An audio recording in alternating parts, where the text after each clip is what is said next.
आचार्य श्री विद्यासागर जी के चरणों में बारंबार नमोस्तु। आचार्य श्री का समाधि मरण 18 फरवरी 2024 को हुआ, जिसके उपरांत न केवल जैन समाज वरन पूरा भारतवर्ष और विश्व व्यथित है और शोक में डूबा हुआ है।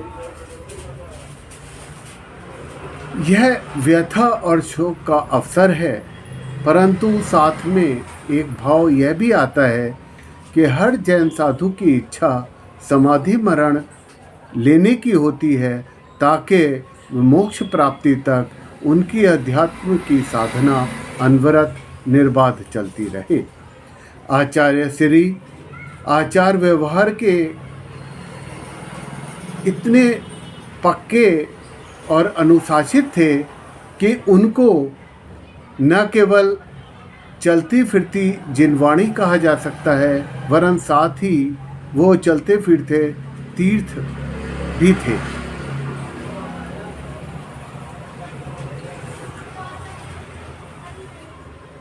आचार्य श्री आध्यात्मिक जगत के वो दैदीप्यमान सूर्य थे, जिनके बारे में हम कभी भी नहीं सोच सकते कि वो अस्त होगा। समाधि मरण के उपरांत आचार्य श्री ने केवल दिशा बदली है। जिस प्रकार मकर संक्रांति का सूर्य दक्षिणायन से उत्तरायण होता है और अधिक ऊर्जावान प्रकाशवान हो जाता है, उसी प्रकार आचार्य श्री ने अपनी दिशा अर्थात उन्होंने मध्य लोक से ऊर्ध्व लोक की ओर गमन किया। वास्तु का एक सिद्धांत है, दिशा बदलो दशा बदलो, परंतु अध्यात्म जगत में यही सिद्धांत विपरीत रूप से कार्य करता है। अर्थात यहाँ पर अध्यात्म जगत में आप अपनी दशा बदलते हैं, अपनी चर्या बदलते हैं और उसके बाद आपको दिशा मिलती है।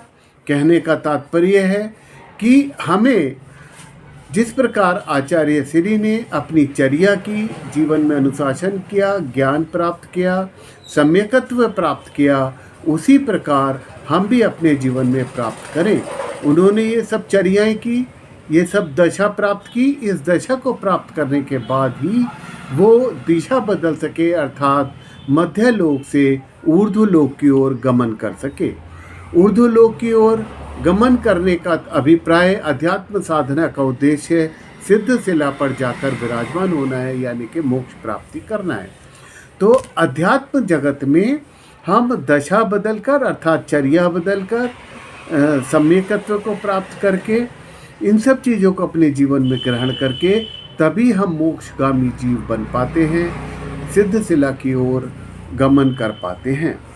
आचार्य श्री के प्रति सच्ची श्रद्धांजलि यही होगी कि उनकी जो भी बातें हैं, जो भी उपदेश है, उनकी जो भी चर्या है, उनके जीवन का जो भी अनुशासन है, वो हम आत्मसात करें और अपने जीवन में उतारें। और इस प्रकार उतारें कि एक श्रद्धांजलि हो कि मूक माटी का रचयिता मूक नहीं रहा, अर्थात उसके जो भी उपदेश हैं, जो भी वाणी मुखर हुई है, उसको हमने अपने जीवन में ग्रहण किया है और आध्यात्मिक चेतना को प्राप्त किया है।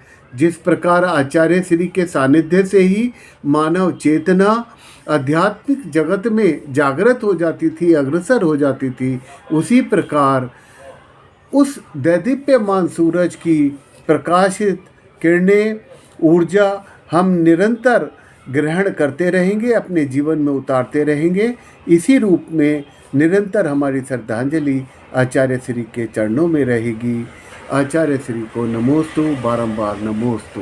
जय जिनेन्द्र।